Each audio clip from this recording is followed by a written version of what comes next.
Bismillah. Assalamualaikum warahmatullahi wabarakatuh.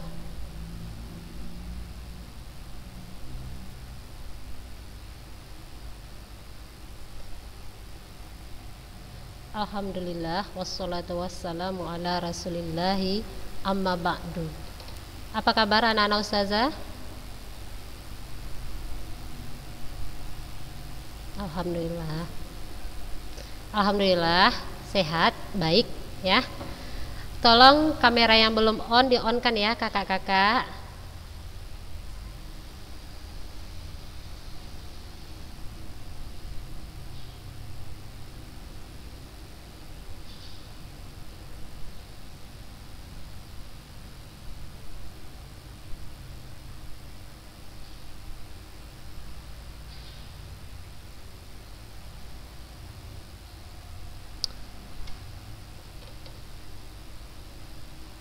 Baik, kita mulai pembelajaran kita di hari ini.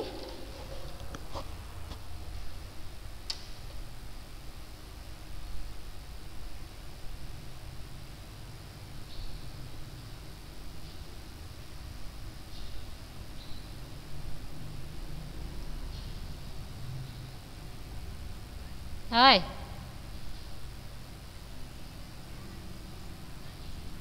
Ya, silakan. Jangan lama-lama ya.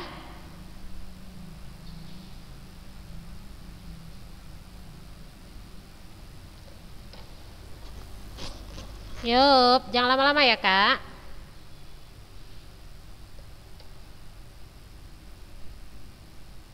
Baik, kita mulai ya kakak-kakak. Di minggu ini kita sudah masuk di bab 4. Kita sudah masuk di pengolahan dan kewirausahaan bahan nabati menjadi makanan khas daerah. Nah, sebelum memulai, Ustazah cuman memberikan ancang-ancang ya, biar tidak kaget atau terkejut. Kita insya Allah nanti ujian praktek prakarya, kita buat praktek ya kakak-kakak ya. Nah, nanti kakak-kakak membuat pengolahan di rumah, dikirim Ustazah foto hasil jadinya, boleh dikirim videonya tapi tidak usah panjang-panjang. Ya, bisa?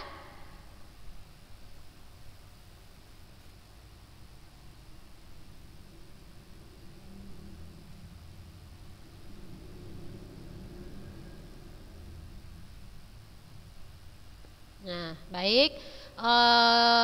Pengolahan dan kewirausahaan bahan nabati menjadi makanan khas daerah. Jadi diperhatikan betul ya kak ya. Kita masuk ke ide dan peluang usaha. Nah, perencanaan usaha makanan khas daerah, kita masuk ke ide dan peluang usaha makanan khas daerah. Nah, sama dengan bab-bab sebelumnya, untuk ide dan peluang usaha tahapnya sama ya kak. Coba di apa dulu? Di on kan di off kan dulu speakernya. Coba nanti kalau ustazah bertanya baru di on kan. Off kan dulu speakernya. Ya, biar tidak menggema seperti minggu lalu ya.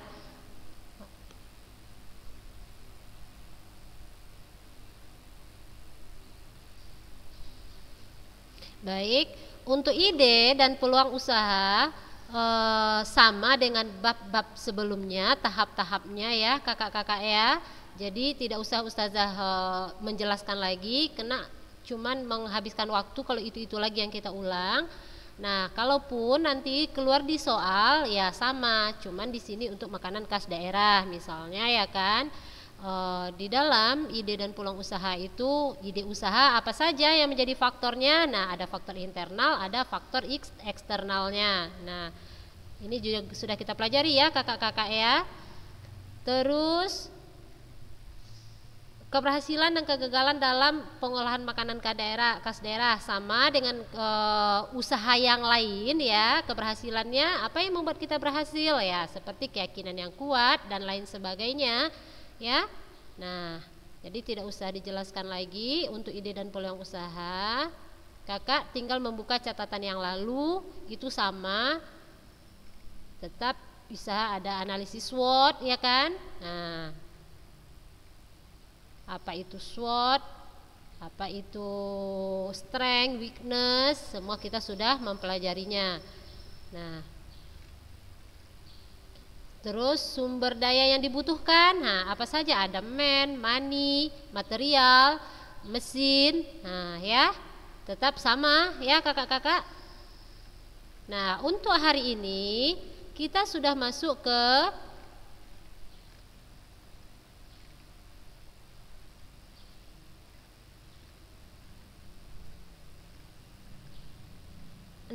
penerapan sistem produksi makanan khas daerah berdasarkan daya dukung daerah. Nah, sebelumnya kita masuk ke pengertian makanan khas daerah. Nah, apa itu makanan khas daerah? Nah, yaitu makanan yang biasa dikonsumsi di suatu daerah. Ya, di sini makanan yang biasa dikonsumsi di suatu daerah. Ya, karakter masakan di suatu daerah biasanya mencerminkan karakter masyarakatnya. Nah, di daerah pegunungan misalnya, karena iklimnya pegunungan yang dingin dan menghasilkan bahan pangan berupa sayur-sayuran, umumnya olahan masakannya berbahan dasar sayur ya, yang disajikan dalam suhu panas dan rasa pedas. Nah, jadi orang-orang pegunungan biasanya lebih suka pedas. Ya, kakak-kakak, kenapa? Faktor suhu yang dingin gitu. Jadi mereka untuk mendapatkan efek hangat di badannya. Nah, kalau di daerah pantai misalnya, nah, yang banyak dihasilkan di sana adalah ikan. Nah, jadi olahan makanan yang ada yang banyak di sana adalah olahan ikan.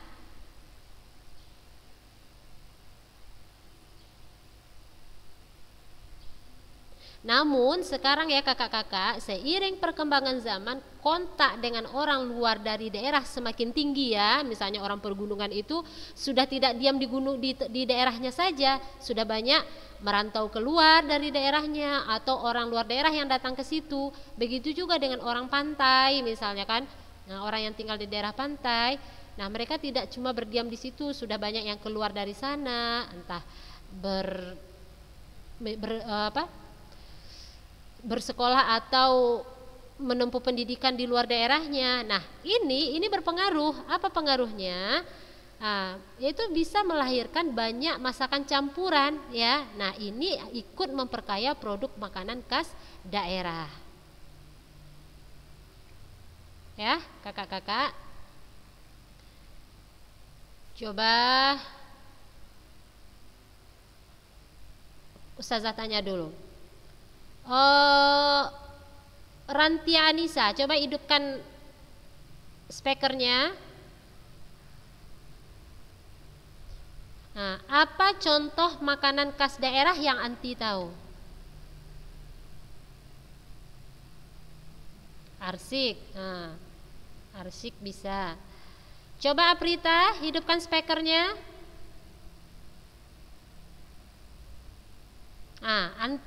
Apa contoh makanan daerah yang anti tahu? Rendang. Hani?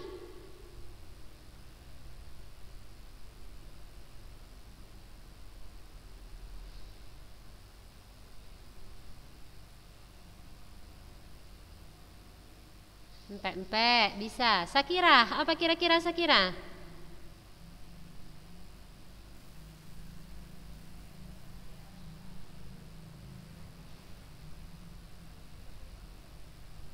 Gado-gado termasuk makanan daerah.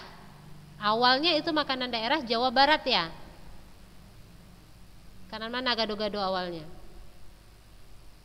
Tapi daerah sana. Faizah Afifah, apa contoh makanan daerah yang anti tahu? Teon sama pempek sama enggak? Beda? Beda. Tapi daerahnya sama enggak? Sama. Dani, apa contoh makanan daerah yang anti tahu? Banyak loh seluruh Indonesia.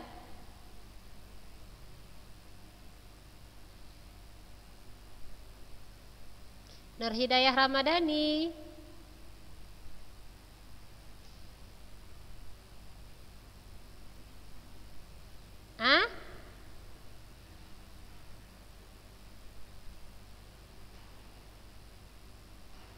Apa Kak?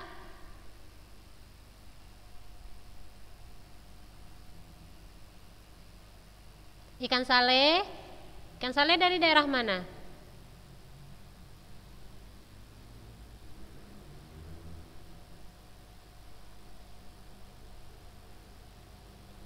Dari Aceh. Zalfa, apa contoh makanan daerah yang anti tahu?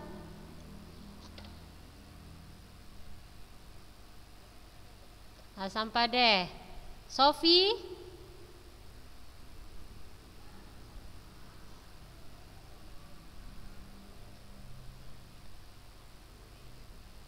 Panggang geleng. Makanan khas daerah mana itu? Hah? Sibolga itu bahan utamanya apa?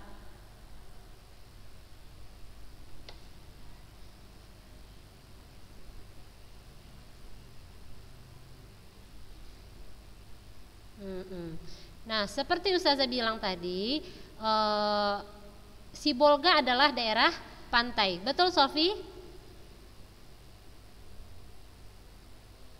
Nah, jadi makanan khas daerah Sibolga banyak yang berasal dari olahan ikan. Nah, baik, yang kita lanjut ya, masih banyak lagi ya Kak ya, dan lain sebagainya. Jadi makanan olahan daerah itu ya. Kalau untuk Sumatera Utara aja, soto Medan. Betul nggak? Bika Ambon. Apalagi? Mie Aceh, Medan apa Aceh? Daun ubi tumbuh. Nah, sangat banyak kan Kak? Itu masih banyak lagi. Itu baru makanan. Coba cemilannya. Cemilan yang dari Sumatera Utara yang khas daerah.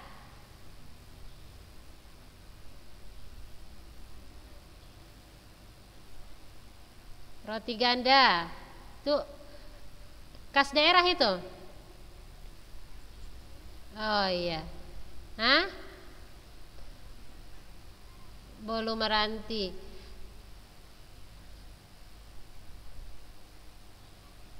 Pisang sale Aceh apa Medan? Aceh kayaknya ya. Sirup Markisa.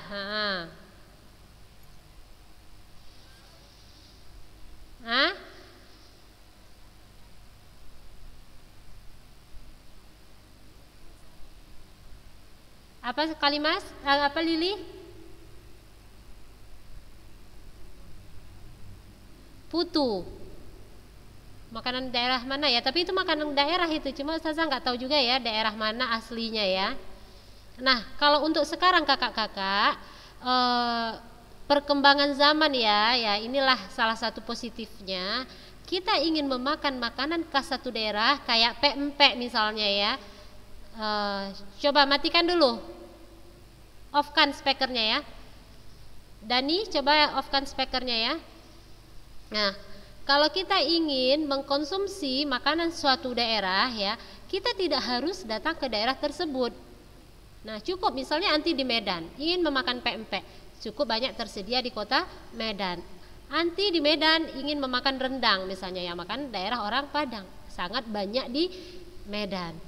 Anti orang Medan ingin memakan yang namanya gudeg gitu ya kan, gudeg kan jauh ya seberang pulau dan sudah ada di kota Medan. Nah, ini adalah salah satu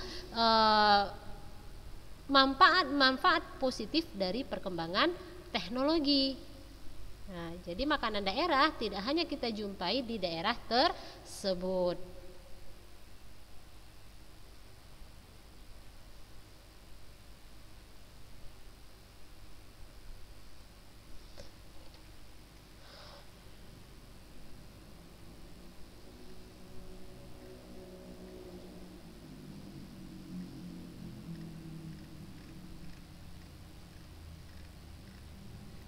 Nah,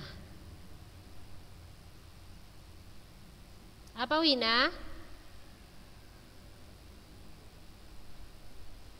Oke, kita masuk yang kedua, karakteristik makanan khas daerah. Nah, karakteristik. Jadi setiap daerah ya kakak-kakak dia mempunyai karakteristik yang berbeda-beda, ciri khas yang berbeda-beda.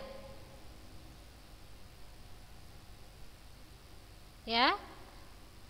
Walaupun pada umumnya bahan pangan itu hanya berasal dari dua sumber ya, sumber hewani dan sumber nabati. Namun ya kan, karena dia adalah olahan daerah, dia akan memberikan karakteristik berbeda-beda. Nah, bahan nabati misalnya ya kan, bahan makanan nabati itu misalnya bahan makanan yang berasal dari tumbuhan, contoh sayur, buah, umbi, serealia. Nah, kalau hewani, anak-anak ustazah juga tahu pasti makanan yang berasal dari hewan seperti apa? Telur, ayam, daging, ikan, susu. Oke. Nah, kakak-kakak jangan lupa absen di chat ya. Ditulis anti hadir ikut Zoom ya. Nah, kenapa karakteristik makanan khas daerah itu berbeda-beda? Kenapa harus ada gitu kan? Setiap daerah mempunyai karakteristik masing-masing. Ini karena perbedaan budaya dan bahan pangan yang tersedia. Ya, yang tersedia untuk membuat pengolahan produk makanan khas daerah. Jadi, menghasilkan aneka jenis produk yang beraneka ragam dengan karakter yang berbeda pula. Contoh di sini kita lihat masakan Jawa Barat ya, kakak-kakak. Jawa Barat merupakan daerah pegunungan yang banyak menghasilkan berbagai jenis sayur mayur. Ya, jadi masyarakat Jawa Barat lebih suka makan sayur mayur muda yang masih mentah secara langsung ya, dalam bentuk lalap mentah ya, yang disantap bersama sambal. Nah, olahan sayur yang terkenal tuh tadi gado-gado. Nah, ternyata gado-gado berasal dari Jawa Barat ya, Sakira ya. Nah, ada lagi yang sana yang sayur mentah semua apa namanya? Ustazah pun lupa, jadi semua serba mentah.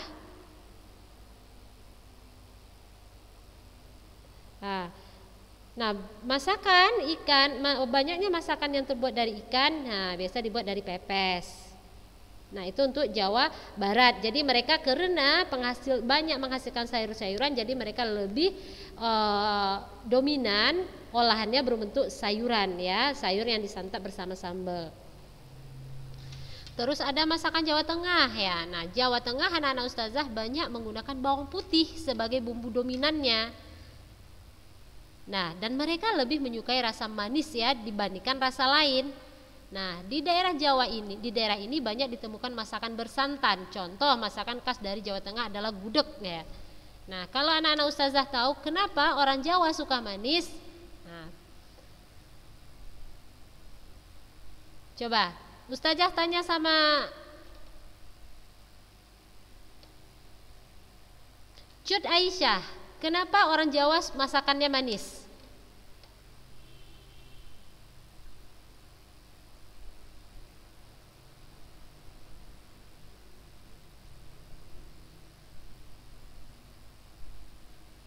Cut, orangnya menghilang, kemana lah nih?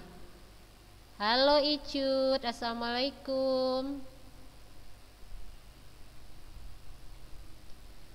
Coba Rahadatul, kenapa masakan Jawa lebih dominan manis dan kenapa orang Jawa lebih menyukai manis daripada rasa yang lain? Nanti tahu alasannya?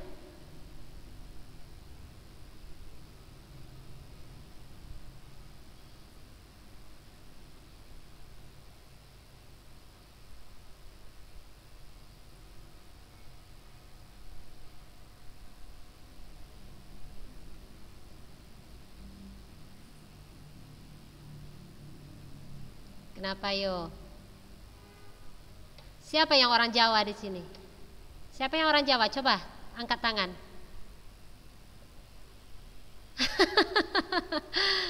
Agina. Siapa lagi? Karena banyak pohon kelapa kata Agina. Siapa lagi yang Jawa di sini? Coba Ustazah tanya.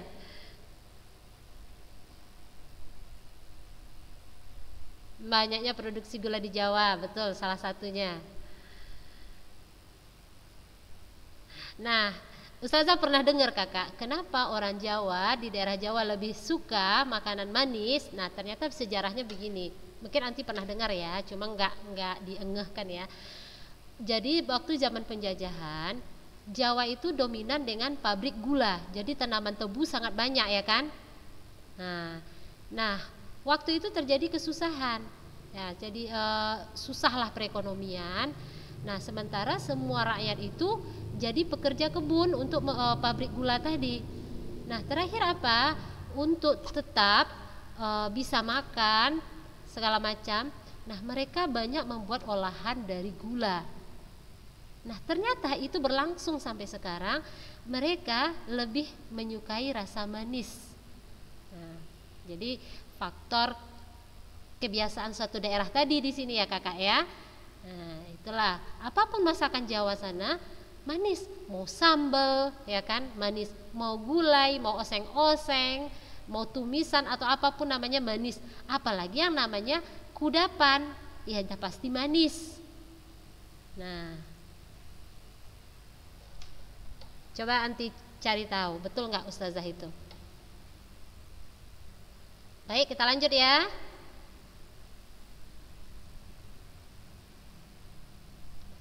Nah, selanjutnya masakan Jawa Timur. Nah, walaupun dia sama-sama Jawa ya kak ya, namun dia karakteristiknya berbeda ini ya. Nah, untuk orang Jawa Timur, dia banyak menggunakan terasi dan petis. Nah, petis ini dia bumbu ya kakak ya, sejenis kalau kayak kita itu kayak apa ya, kayak tauco lah mungkin jatuh-jatuhnya ya, kayak tauco gitu. Jadi dia pemberi rasa dia pada masakan petis itu. Ya dia juga cair kayak tauco. Jadi kalau mau buat bumbu rujak, anti misalnya masukkan 1 sendok. Nah dia memberikan rasa yang khas di masakan kita. Nah itu dia tadi petis. Tapi berbeda dengan terasi ya nak ya. Nah, terus dengan rasa yang sedikit pedas, masakan Jawa Timur banyak dimatangkan dengan cara direbus, digoreng, dipepes dan dibakar. Nah, itu untuk Jawa Timur. Contoh masakannya yang terkenal itu rujak cingur, tahu tek, ya, dan lain sebagainya. Nah, selanjutnya untuk orang Sumatera, ya untuk daerah Sumatera. Nah, masakan olahan Sumatera menggunakan banyak bumbu. Contoh Sumatera Barat menggunakan banyak cabai sehingga rasanya relatif pedas dan santannya yang kental. Nah, kalau untuk orang Sumatera Selatan misalnya sangat suka masakan yang asam rasanya. Nah, ya. Contohnya itu tadi empek-empek ya. Nah, olahan makanan mereka banyak dimatangkan dengan cara direbus, dibakar dan digoreng ya dengan waktu yang sangat relatif lama.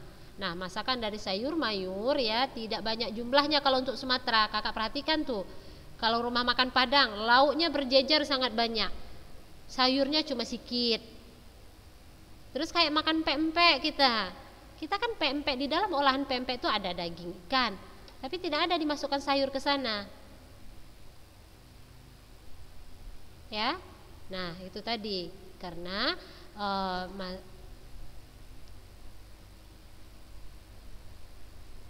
jenis sayuran ya, jenis sayurannya mungkin juga terbatas ya. Kenapa? Sayuran yang umum yang ada di kita contohnya cuma daun singkong, kacang panjang, buncis, nangka muda. Ya. Nah, contoh masakan khas Sumatera. Nah, ini anak ustazah tahu semua ya. Enggak ustazah kasih tahu pun dah tahu apa saja yang ada di Sumatera. Tadi udah dibilang ya, ada yang rendang, ada yang pempek, tempoyak, keripik sanjay,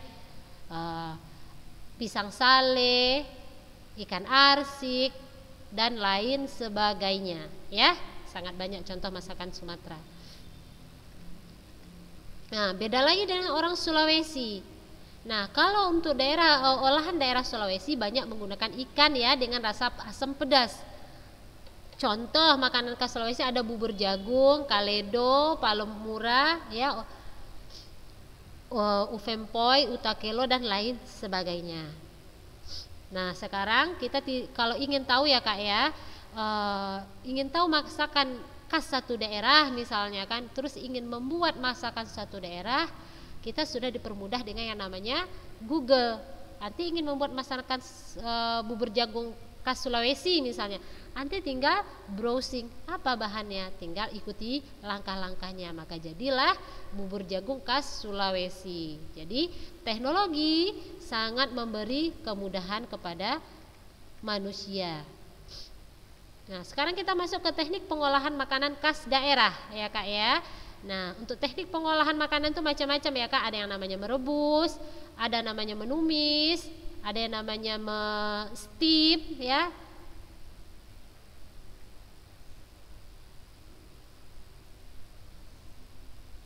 Nah, baik, teknik memasak basah. Jadi dia dalam pengolahan makanan ada 3 teknik ya kakak-kakak, 3 teknik pengolahan.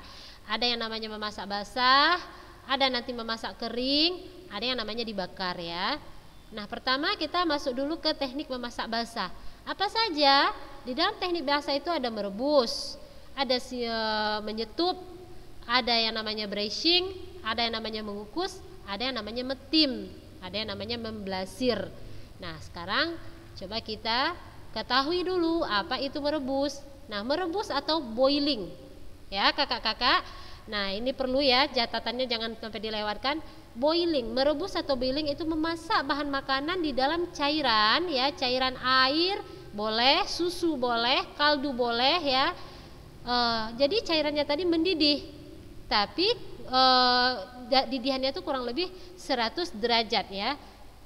Ya, tandanya dia mendidih adalah keluar gelembung-gelembung udara pecah di permukaan air. Nah, ya.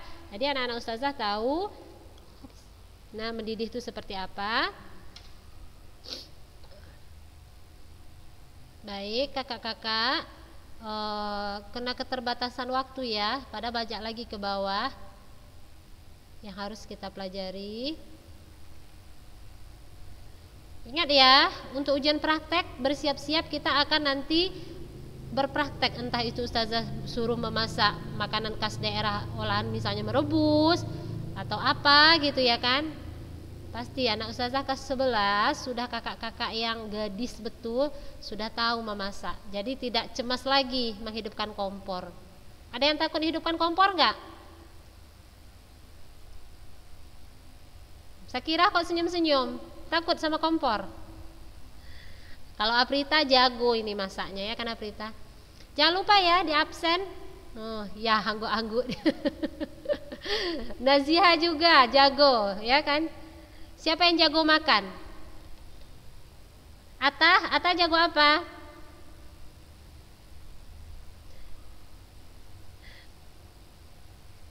Baik. Berhubung waktunya sudah habis ya nak ya, ustazah pun sudah dikode-kode sama ustazah Nana ini ya. Kita lanjutkan minggu depan ya. Sebenarnya ini tema yang asik ini untuk perempuan, betul nggak? Iya, betul. Tapi keterbatasan waktu. Baik, jangan lupa absennya. Nah, jadi kalau dapat nanti soal ujian praktek memasak, nah jangan terkejut, ustazah udah kisi-kisikan dari hari ini. Yuk, baik, kita baca doa kafaratul majlis dulu. Subhanakallahumma wa bihamdika asyhadu an la ilaha illa anta astaghfiruka wa atubu ilaik. Baik kakak-kakak, barakallahu fikum. Assalamualaikum warahmatullahi wabarakatuh.